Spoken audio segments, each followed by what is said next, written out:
I'm Alex Howard. And I'm Amanda Silver. And this is Dirty Laundry.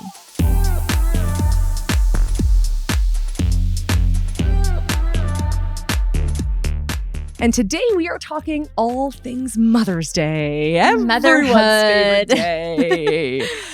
Yes, You and I have very different opinions on Mother's Day. On Mother's Day or motherhood? I mean, well, we could just go into all of it. Let's start with the day. Mother's Day I despise. You despise it. Oh, I love it. I know. I told you we had different ideas I about love it. Mother's Day. Yeah, Yeah. say why. What do you love about it? I think we deserve a day. Hmm.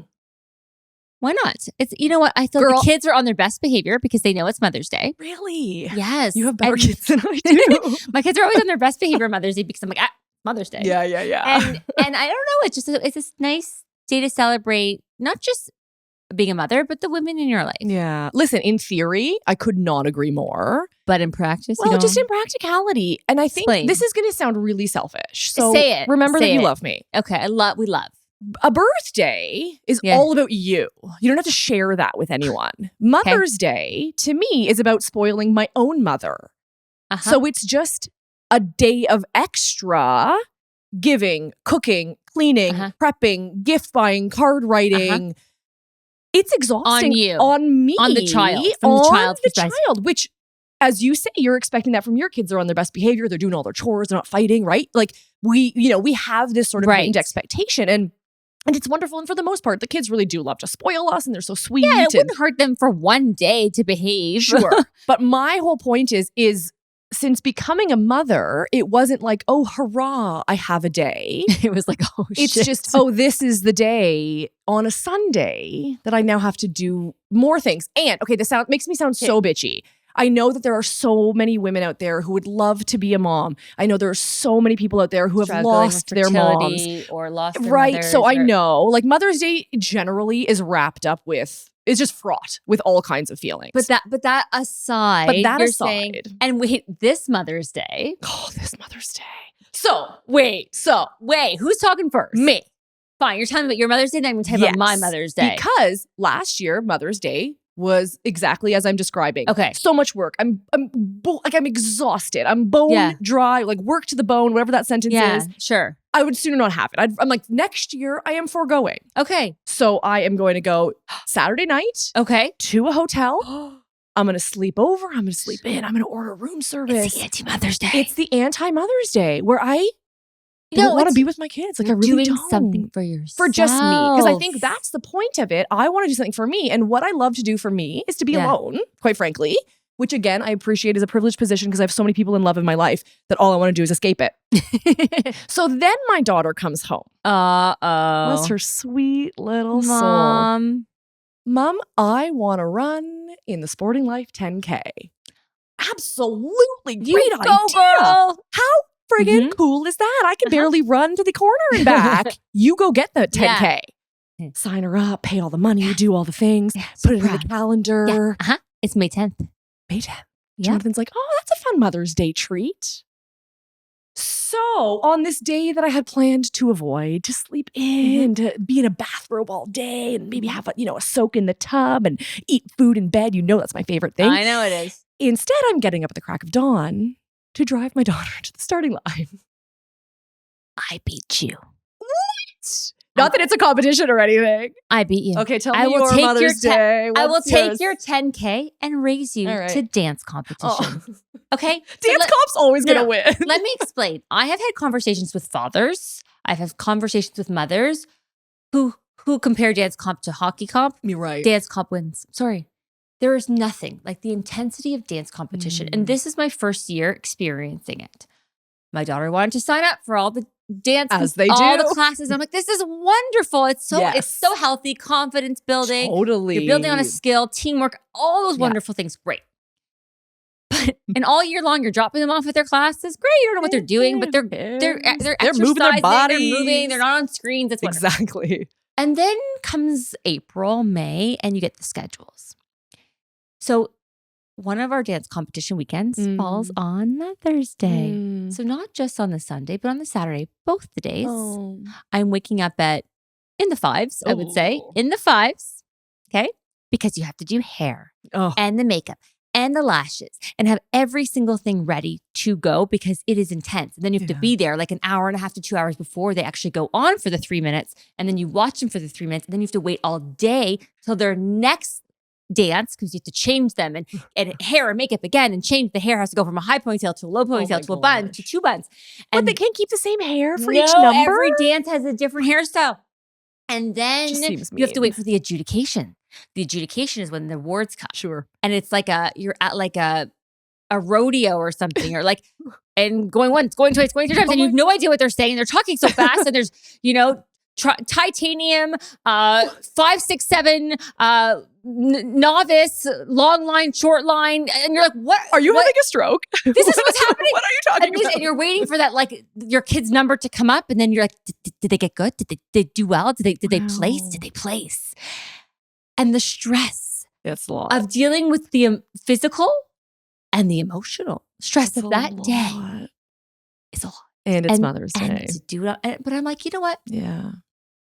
I do enjoy it. I was like, this is what we signed up for. I gotta say, and it is a privilege to say that I do love watching her on stage and her friends and the joy that they get out of it. So it's worth it. Yes. But I just find it very humorous that why are they doing it's it? on Mother's Day. Like, why don't they consider us? Because a dance show, especially, no offense to the dads, but it's very mom heavy. It's very, especially there's in the change rooms. It's all I didn't want moms. dads in the change room. No, So it's very mom heavy. Just very like the hockey heavy. comps, a lot of them are dad. Very dad heavy. You know what? The moms, but in the are they change room. putting tournaments on Father's Day for hockey? Because that's what I like to know. Patriarchy. Let's check. My famous. They might. I know because it's June. It's June. How convenient. Dads still get to go golfing all day. So as I am feeling very sorry for myself. Yes. Upon realizing the date. Yes. My son's team schedules a soccer tournament. For Mother's Day weekend. So Saturday and Sunday is now multiple games of soccer. So now we're going from the run to, I don't know, some kind of eating of sorts, I hope, because the weight of my heart is through my stomach, to a soccer game. Or two. Is it in or Toronto, 3. though? Yes, at least they're local. So you really are mothering. To me, I look at this Mother's Day weekend as like it's a working weekend. It really is. Is there ever a time when it's not a working weekend? As moms, we were always on the job, but like especially with the soccer. So that's why I resent it. I'd sooner just not manage my expectations. Mother's Day is not a celebration whereby moms get a day of rest. It's a celebration, certainly. Everyone's, Mom, I love you. High fives. Here's your flowers. Here's your quiche. But it's not a day of rest. And I think, and we can have, maybe a dad on to show the other side, but Father's Day does seem to be a rest. Always resting. Who are resting a lot. They get enough rest. They get lots of rest. So you think that Mother's Day gets a short end of the stick, Father's Day doesn't. Again, patriarchy and motherhood. Around we go.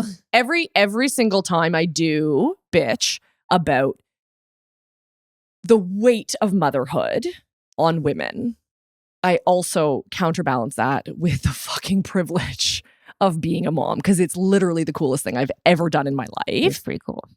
So it's a real pickle. So part of me's like, I just don't like it. But can't two things be true at the same time? They are. Can't it be that like you are, going a mile a minute, a lot of heavy things that you're carrying as a mother, but still be grateful for being a mother and having those beautiful children who want to celebrate you on Mother's Day. That's the cutest. And I love that. I also love that how special it is for my kids to celebrate me. Like it almost becomes more about them. Like I find even with my birthday, it's more about them enjoying my birthday than my birthday really itself. Nice. Yeah. So I really am just selfish. I'm like, I want you to enjoy me. So what's happening with the hotel? Did you rain ditched check? it? No, well, yeah. I mean, it was nice. You know what? In theory, you have for a few moments, I did. A few days maybe, you had this idea in your head. You lived it in your head that you were going away on your own. No one was going to bother you. You were going to get into bed and watch TV and eat in bed. And that reality came to a screeching halt. And if I may, studies do show, the data shows. Tell us about the studies. That anticipating something is actually more joyous than experiencing that thing itself. We spend more time anticipating and we derive way more hits of dopamine from anticipating. So you're right. Yes. I am acquiescing. I am saying, Amanda Silver, you are correct. Thank you. I got to anticipate a night of freedom Yes. for about a good 2 months. Oh, wow. Okay. Yeah. So you know what? So there. The fact that it didn't actually happen. That's my Mother's Day gift. Yeah. Anticipation. How lucky are you? But yeah, so at some point in there, then I have to, plan a meal with my own family to really love on my mom because it's her day too. And grandma, like everybody's It's day. everybody's day. And then aunties and then my friends who are moms. Like it's like a women's day. It really But I is. do have a conversation back to like the work that we do. I do often have a conversation with my families about how we're treating Mother's Day and Father's Day. And typically, but not always, typically it's reciprocal. So whatever we do on Mother's Day, we do on Father's Day. But then I find, because the beauty of our work is that we're able to create something that is so creative and unique to your family. Exactly.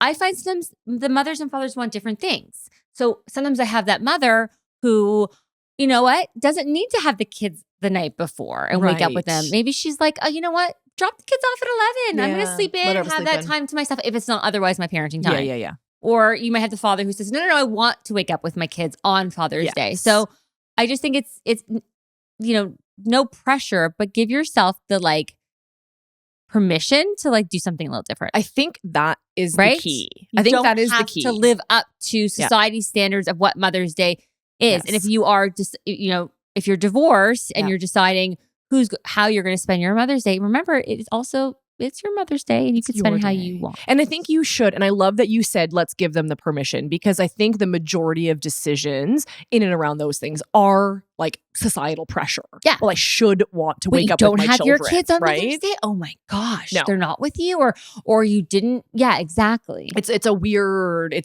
societal pressure. I, in fact, have never been prouder of a recent client of mine who was like, I don't want the kids on Mother's Day. I want to fuck right off. Right. And thankfully, their ex-partner was also like, heck yeah. On Father's Day, on Father's Day, this is great. Like, because I think that listen, I think it depends on obviously everyone's, personal experience with it. But if we look at these sort of days of celebration, that it should be about the person who we're celebrating. Right. They should dictate what celebration looks like. Yeah. And if you just want the day off, fucking take it. There's no judgment. Yeah.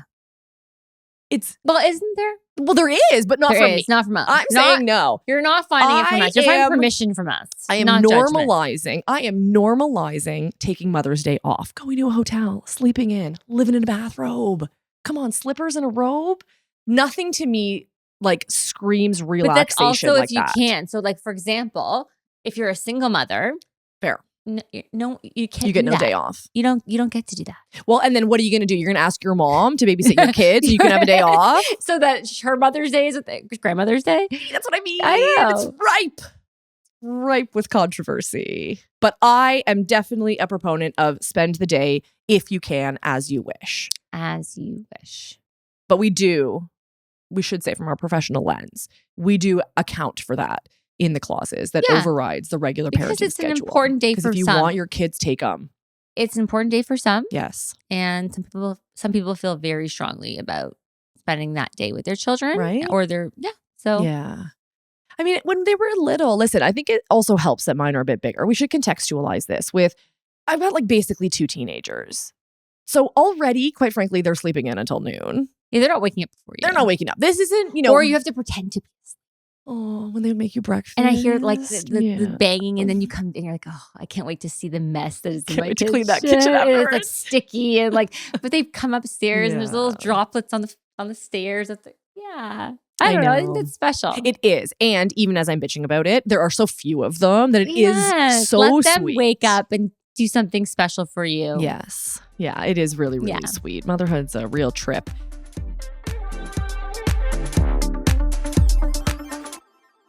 Listen, moms come in all shapes and sizes. I think that's one thing that if I could wish upon wishes, it would be that we stopped judging each other and that we came together. Moms are very judgy. We're so judgy, and I don't know why, because it is a struggle for everyone. There is no mom out there that's just like, oh, la-di-da, this is a cakewalk. It doesn't come easy to anybody. I don't think. No. First of all, the toll it takes literally on our physical body, Yes. on our mental state because of all of the hormonal fluctuations and changes. Yeah. There are so many societal pressures to bounce back, get back to pre-baby weight and body and blah. Meanwhile, that's physiologically impossible because of the drastic changes to our literal skeletal structure, let alone everything else.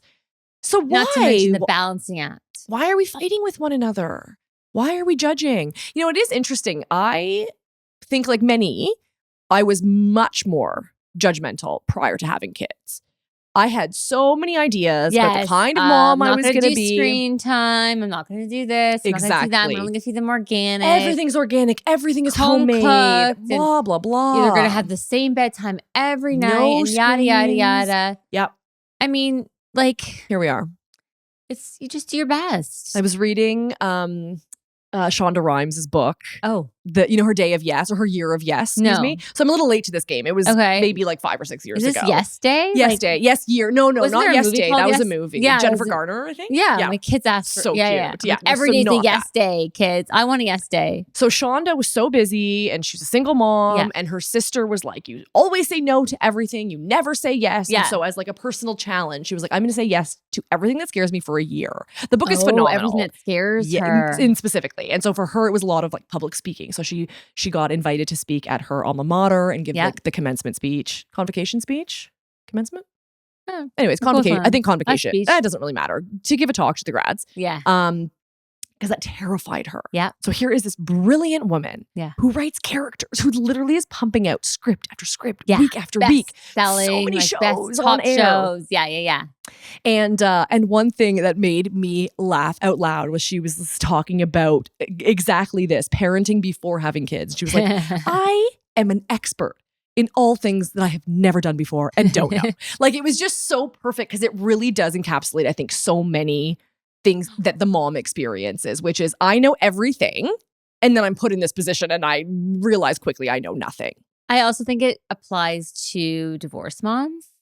Definitely. Because I think married moms tend to judge divorced moms Oh, sure. for their choices, or like they Yeah. can't do this, or they chose Yeah. this instead, or they do Yeah. this a little differently, or I wouldn't do that if I was the single mother. Well, you're not. Yeah. So I think you're there not an is. expert in being a single mother when you're not. No. Well, I Or mean, you know what I get sometimes? Mm. Oh my gosh, I get this all the time. I'll be like, I'll have like a mom come up to me and they're like, my husband's away on a work trip. So I'm just like you this week. I feel exactly what Oh. you go through. I've gotten that a few times. I'm like, ouch. Talk about insensitive and ignorant, quite I frankly. just, and they mean it well because, they got Trying to connect, experience what it was yeah. like to just like be the only adult in the home and Mhm. run to different programs and Yeah. in practical reasons, like the day to day of that moment, they felt Mhm. what I feel maybe. Mhm. But I'm like, but you don't know about the mental Yeah. load of not having another adult there. Yeah. So That's I the just thing. smile and I'm Yeah. like, yeah, you knew exactly what I was, just like me for a weekend. Like you Yeah. got it. Because I'm like, what's the point? They meant well. They I believe do. Obviously don't know Yeah. these people. I think most people mean well. But to me, that's the equivalent of being like, oh, I went to Italy for a week last summer. Now I know what it's like to be Italian. Exactly. Like maybe you're on vacation. If you had to live there and work and navigate, Right. There's the- social systems there and they're Yeah. then you know what it's like to actually be Italian living in Italy. Exactly. Yeah. So and it's like, and to further that, so my husband was away for business and I was single parenting, which I loved. I'm not gonna lie. the house was so clean. There was no wet towels anywhere. No wet towels. No wet towels. Nary a towel in my vicinity. But I could still call him.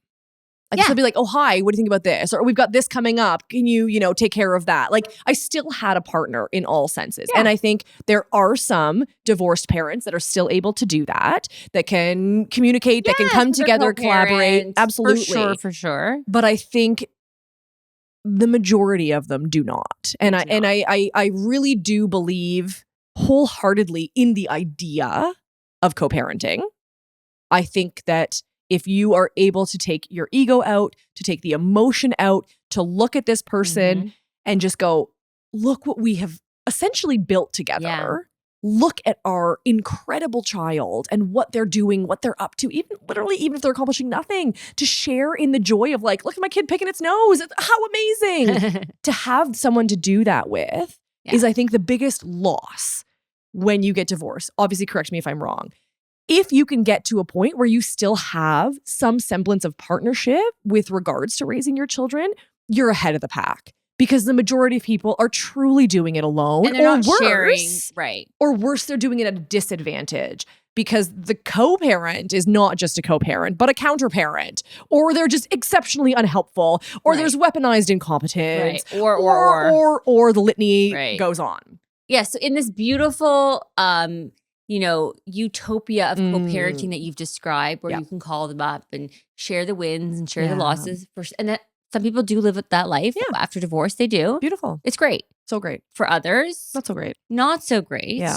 And they also, maybe they miss out on things. So Absolutely. if they don't have that relationship with their co-parent where they're not communicating those types of wins and losses, maybe they didn't know that their kid got an A on the test. Or maybe they didn't know that their child lost their tooth. Yeah. And those little things are hard. It's a sucker punch every time. Yeah. Every time. We already talk about, as parents, the fact that, 18 years is such a short period of time in the grand scheme of their lives. And now here you're cutting that, for the most part, in half.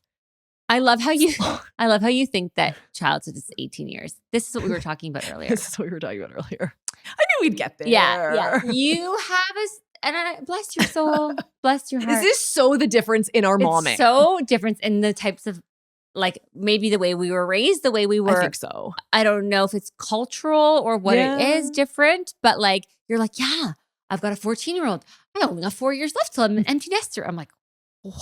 What are you talking about? I'm like, my kids are staying home till they're 30. I'm like, where else are they going to go? 0% I'm like, they're going to go away to school, maybe come home on the weekends, obviously, and then come back. Yeah. They're going to come back home when they're like 23 for like couple years at least. No, for like a hot minute. No, they're going to come home. Then they're going to work. They got to work. And then they're going to save their money. And they're going to not even talk about marriage till they're 30. And then when they're 30, they're going to have their careers. They're going to have money saved. And then they're going to get married if they wish. Yep. And launch their life. I think that is probably the only thing that we agree on, which is that they are not going to talk about marriage until they're at least 30. We're not biased at all. We are not impartial to marriage. And then we're writing their prenups for them. Then we are ensuring prenups.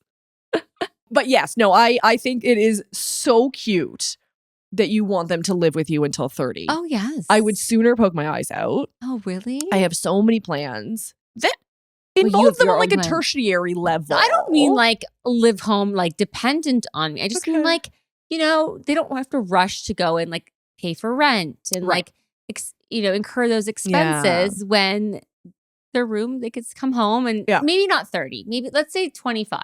I thought you were going to say 29. No, I moved out. I was 24. But like, okay. So let's say mid 20s, the early 20s. Yeah. Have a room. No, I think that's fair. I'd be hypocritical. I came back home after university. Like I don't, you know what it is? I don't understand. I just don't understand parents who are like, well, you're 18 and out you go. Yep. Like, I don't understand that kind of parenting. There is a lot to be said about autonomy, about independence. Yes. About having them be responsible for their own choices. And I think so again, I joke because I'm obviously never kicking my children out, to be clear. I'm just going to downsize so much that there's no space. No, I did go home for, I think, a year after university. Okay.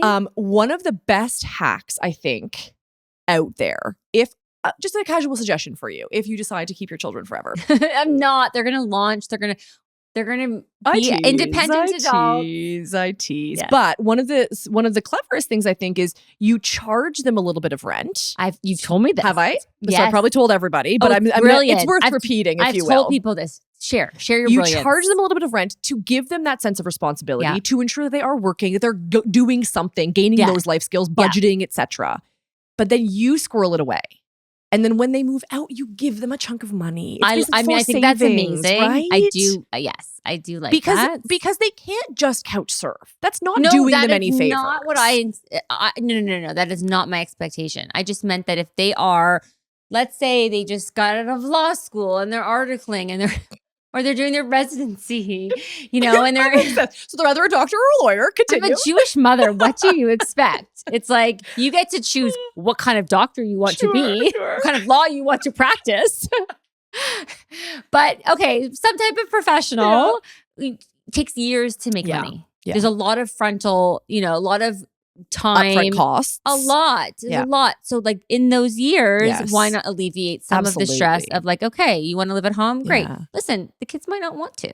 They might want to go out on their own and venture out on their own. I'll move in. Yeah, I think that'll be appropriate. With all your just part time, because you still need your alone time. Just leave alone time. Just all your animals.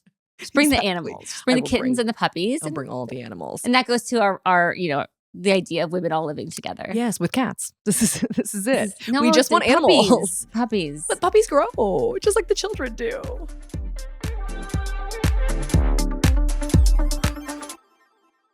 No, I think it is in a time right now when so little is predictable. Like, we don't know what kinds of jobs are going to be available. They don't exist yet. They've already changed the way they're doing schooling now. I don't know if you heard, certainly in Ontario anyway. So for our local listeners, high school attendance has plummeted post-COVID, especially. But it was not ideal, but it's real bad. And so they've actually changed the score, like the marking systems, whereby participation and attendance is given a much greater weight in your overall score. To incentivize them to show up. I've noticed the change that, it like maybe 10, 15 years ago, education was all about let's go paperless. Yeah. We need to go online. Everything's computer. Everyone's Look at my school. Chromebook. Everyone gets a Chromebook. Your grade 2, you get a Chromebook. Your grade 1, you get a Chromebook. Everything is paperless, environmentally friendly, yada, yada, yada. Now, I even see in my kids' own school, they're trying to go back to paper. Yeah. So they've even said, we try and spend as much time off screens as possible for your children, right? We want to bring them back to paper and pencil. We don't want them to pick up the screen because they know AI that they're not even just the cheating. They're not even just that. Right. It's the time spent on these devices. Oh, exactly. Right. So they know when they go home, they all have iPads and iPhones and whatever, and they can't really control that. So the schools are really, at least my kid's school, making an effort to go back to the basics. And I'm here for that. I love when I see the paper, booklets come home, because I'm like, yes, this is the way that we grew up in the 90s. I know, it's very nostalgic. Paper and pencil, writing things down, not clicking, not staring at a screen. Like it's good. Yeah. And it's happening across board. So my sister is a professor at the university level, and she now basically is switched to presentations because everyone was just plagiarizing their papers. Oh. So she's like, forget it. Let's debate. Let's read this and let's do an oral presentation. Good for her. Yeah, because what else? She's like, I can't mark this. This is everyone is cheating. Yes. And why wouldn't they, to be perfectly honest? If we had access, I am not some kind of holier than thou. If I had AI in high school or university, it's so easy. How could you not? But it's also so easy to do it and not even do it intentionally. Yeah. To ask ChatGPT, that's what I mean. I was this type of student who was terrified of being accused of plagiarism in those citations. Oh yeah. Oh, I was so careful about my citations. Those APA. MLA, APA. Because you're so careful. I don't want to paraphrase the wrong way. Make sure I put my quotes and all that stuff. Mm-hmm. But now it's just so easy to just ask. It is. Yeah. So I like that. These are kids that have only known technology. Right. Well, why wouldn't I? You gave me a Chromebook in grade 2. Why wouldn't I use it? You have to open an encyclopedia and find the volume that they're looking for. And remember those days? Loved encyclopedias. Now, I remember the guy going door to door to selling them. We had our encyclopedias displayed in our house because that was like, look at us. Yep. Look at all these encyclopedias. And our dictionaries and our thesaurus. Now they're all the basement collecting. My kids wouldn't even know what the word encyclopedia means. No. Agreed. No. Yeah. No, and that's the thing. So even motherhood as we know it is changing so rapidly. Every day, it's a completely different battle that we're trying to fight. And our heads have to be on a swivel. We're into technology. We're not into technology. We also rely on it. I can't tell you, I'm a teacher. But there have been times where my kids doing their homework and I'm like, just 1 second. Yeah. Oh, totally. You know, yeah. I'm like, what's the square root of that? Yes. And you do. Yeah. You know? Yeah. And it's just because it's right there. Exactly. And as the kids get older, like mine are doing math where I'm like, I don't even know It's what they're hard. asking. I don't know what this question And they is expect you asking. to know. How to apply a formula. Like I literally I'm like, I need to study don't this. I need to go understand. back. Yes. I need to study this. And then Yes. I'll prepare for the lesson. But I'm not. So we rely. Yeah. We rely on the interwebs. And I do. think we also really rely on teachers. And they kind of get a bit of a short end of the stick. But I have never been more grateful than when my I'm so grateful for son's my grade kids' 8 teacher teachers. was like, I'm not sending homework home, especially for math and science, because you parents don't know anything. I'm the expert, so I'm going to do it in class with them, and I can then answer their questions versus us Googling, giving them the wrong information, And the wrong, the wrong formula. formulas and processes that they're trying to Yes. teach our kids. Yes. So, it's like, shout out Do you want to Mr. chat- V, because that love was the a teachers. win. That was a real win. honestly, yeah. Because I don't know. Happy Mother's Day to all of you I know it's. moms, stepmoms, grandmoms, wannabe moms. I know. It it gets a slippery wannabe moms slope. that need to say. It's a slippery slope. Going to be moms, Soon to be. hoping to be moms, mom roles, aunts. Stepmoms, those that have lost moms recently. It's a lot. Mother's Day is a lot. So I hope that you get a chance to celebrate however you wish. That brings you the most joy and relaxation because you work really, really hard as moms.